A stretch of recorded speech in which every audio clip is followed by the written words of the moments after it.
Kalau kita ngobrolin soal generasi zaman sekarang, pasti nggak jauh-jauh dong dari yang namanya generasi Z. Siapa sih generasi Z itu?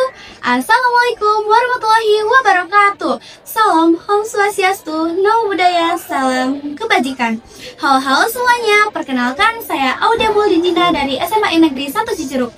Pada kesempatan kali ini, saya akan memaparkan pemahaman saya mengenai perilaku generasi Z di era digital. Sebelum itu, kalian tahu gak sih generasi Z itu apa?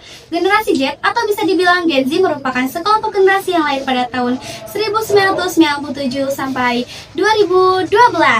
Selain itu, mereka juga lahir di tengah-tengah perkembangan teknologi yang semakin besar. Dan generasi ini juga tidak bisa dipisahkan dari yang namanya media sosial, internet, dan perangkat elektronik lainnya. Oleh karena itu, perilaku mereka di era digital ini memiliki ciri khas tersendiri yang membedakannya dari generasi sebelumnya.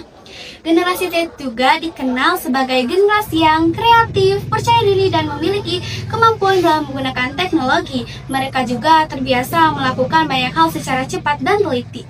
Namun di sisi lain, mereka juga cenderung kurang sabar dengan hal-hal yang monoton.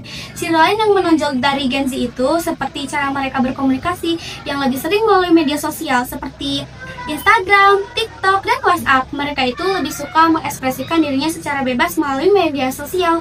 Generasi Z itu lahir dan tumbuh di tengah-tengah perkembangan teknologi yang super cepat. Jadi jangan heran ya kalau misalnya mereka itu udah akrab banget sama gadget, terutama sama handphone, media sosial, dan berbagai aplikasi digital lainnya.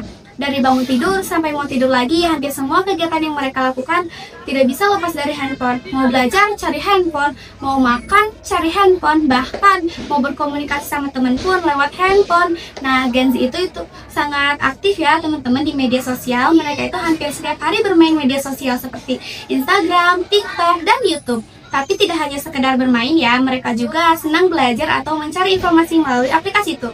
Meski aktif di dunia maya, banyak juga Gen Z yang peduli terhadap masalah sosial seperti kesehatan mental, lingkungan, hingga toleransi. Mereka juga tidak bisa ragu untuk bersuara lewat kampanye online. Tapi kalian tahu nggak sih kalau kedekatan kita sama teknologi itu bikin kita punya perilaku khas yang nggak bisa dimiliki generasi sebelumnya. Ada sisi positif yang bisa bikin kita keren, dan juga ada sisi negatif yang bisa bikin kita lupa sama kehidupan nyata.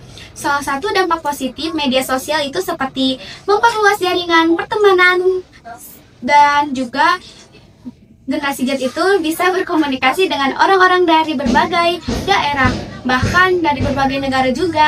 Selain itu, media sosial juga memudahkan mereka untuk berbagi ide, mencari informasi, dan menyalurkan kreativitas, misalnya melalui video, foto, atau bahkan tulisan. Dalam dunia pendidikan, media sosial juga memiliki peran penting seperti banyaknya platform yang menyediakan materi belajar, komunitas diskusi, hingga peluang untuk mengikuti kelas daring secara gratis. Dengan cara ini, media sosial dapat menjadi sarana belajar tambahan yang mendukung proses pendidikan. Selain memiliki sisi positif, media sosial juga memiliki sisi negatif seperti potensi kecenderungan yang membuat remaja sulit mengatur waktu. Terlalu banyak menghabiskan waktu di media sosial juga bisa mempertahankan produktivitas dan mengganggu kesehatan mental. Selain itu, bisa juga menyebabkan cyberbullying dan menyebarkan hoax, juga menjadi ancaman yang sangat serius. Maka dari itu, generasi Z perlu dibekali dengan literasi digital agar dapat menggunakan media sosial secara baik. Mereka juga harus mampu menjaga etika komunikasi dan menghindari informasi palsu. Selain itu, pendampingan dari orang tua juga sangat penting agar mereka lebih terarah dalam menggunakan media sosial. Mungkin segitu saja yang bisa saya sampaikan. Mohon maaf jika ada salah kata atau kekurangan. Terima kasih. Wassalamualaikum warahmatullahi wabarakatuh.